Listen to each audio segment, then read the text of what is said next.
צריך להבין שעוצרים קטינה ומכניסים אותה בניגוד חוק הנוער עם בגירות.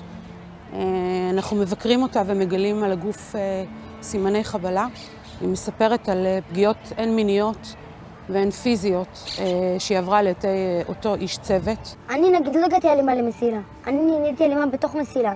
כי תחשבי, אני עכשיו, אני רק, לא יודעת, מקללת את אחד המדריכים, פתאום קופצים עלי 8 מדריכים באמצע שום מקום, מורידים אותי לרצפה במצב של הראש שלי, מישהו בא, מוריד אותו ככה לרצפה. זה כאילו, ככה נהיות אלימות. זה מתוך הגנה עצמית, כאילו לומדות איך לשמור על עצמנו. מהעדויות של הנערות מהמעון, מדריכים נוספים הטרידו אותן ואף התנהלו שם קשרים אסורים בין מדריכים לנערות. אני עברתי הטרדה מינית בתוך מסילה והתחננתי להגיש תלונה ולא נתנו לי להגיש על זה תלונה. הם הכניסו לי את הידיים לחזייה. באמצע האחיזה הורידו אותי לרצפה ופשוט הורידו לי את החזייה והתחילו לגעת בי. 2 גברים.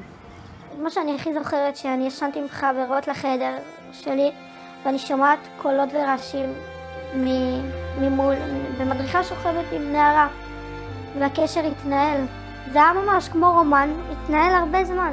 המקום שאמור בעצם לשמור על ביטחונם ואמור לטפל ולשקם, בעצם משחזר את אותה פגיעה שהם עברו מבחוץ. ונוצר משבר אמון. במקום שזה מקום טיפולי אמור לעזור לי, זה פשוט דרדר אותי מכל הבחינות. זה מקום מזעזע, טראומות שעד עכשיו יש לי. אז אמנם ג' ומ' השתחררו וכעת הן משתקמות מחדש, אך הן עדיין נלחמות בשביל שאר הנערות שנשארו סגורות שם. יש שם עוד נערות שכואב לי עליהן, יש שם עוד נערות שחוות את מה שהבת שלי חוותה. יש שם עוד כמה בנות ששולחות לי הודעות באינסטגרם, עדיין מטריד בנות ונכנס לבנות למקלחת ונוגע בבנות. כואב לי מאוד על השאר, כי אף אימא לא תישן בלילה שהיא תדע מה הולך שם.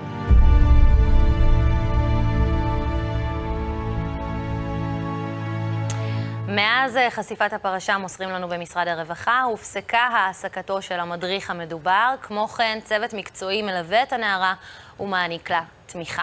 אנחנו נעקוב כמובן.